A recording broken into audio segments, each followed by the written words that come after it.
An exciting time in the evening. Of course, we have those polls closed in Atlantic Canada, so I am joined by our pollster, Nik Nanos, and we're going to take a quick look at this two-horse race. But first, Nick, I think it's always important to remind people of a little bit of history here. Yep. If we take a quick look back at 2021, the Conservatives actually won the popular vote, 34%, Nick, but it just wasn't enough to win a government. Absolutely. It wasn't enough to generate more seats than the Liberals. Two other numbers that are critical. New Democrats at 17.8.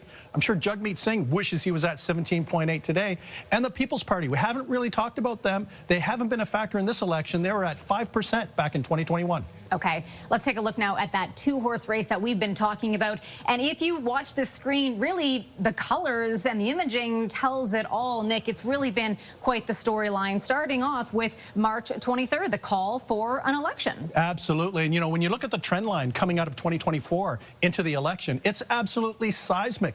Check out, Heather, the Conservative lead, 47% to 20% for the Liberals. Liberals basically near death in terms of politically, but check out the trajectory. You have Justin Trudeau stepping down. You have Donald Trump and tariff threats. You have the Liberal convention and the election of Mark Carney. And what you see basically, red rocket leading up to the March 23rd date.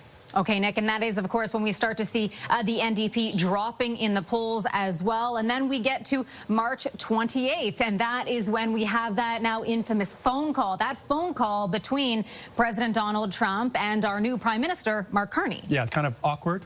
Donald Trump, line one. Anyways, you know, the thing is for Mark Carney, not only is he leader of the Liberal Party, he gets to be Prime Minister. And, you know, the thing is, this is where we see the Liberals really start to break out and pull ahead of the Conservatives as they are able to take advantage of the fact that Mark Carney can address Donald Trump and have the advantage on that front.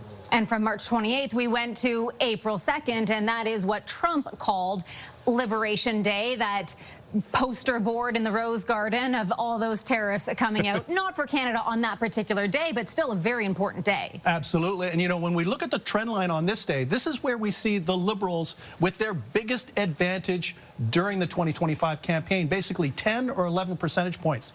Shows, Heather, the connection between Trump, tariffs, and the political fortunes of the Liberals. Okay. And then, Nick, as we see right here on the graph, things start to tighten up a little bit. There's a little bit of an ebb and flow, and that brings us to April 16th and 17th, the only two debates in this entire election campaign, one French, one English. Yeah, take Trump out of the equation, talk about taxes, talk about the cost of living, and what you see is the race tightening between the Conservatives and the Liberals going into the French and the English leaders debate. Very exciting time for sure. And then that brings us to April 18th to the 21st. And Nick, this weekend will go down in history. This was, of course, the Easter weekend, but it was advanced polls. 7 million Canadians coming out to advance polls. Yeah, and you know what? We don't know whether that'll be a game changer. That's what I'm going to be watching. But, you know, you see the post-debate era, a little bit of an uptick for the New Democrats. Why don't we call that the Scrappy Singh update? But, you know, interesting on that front.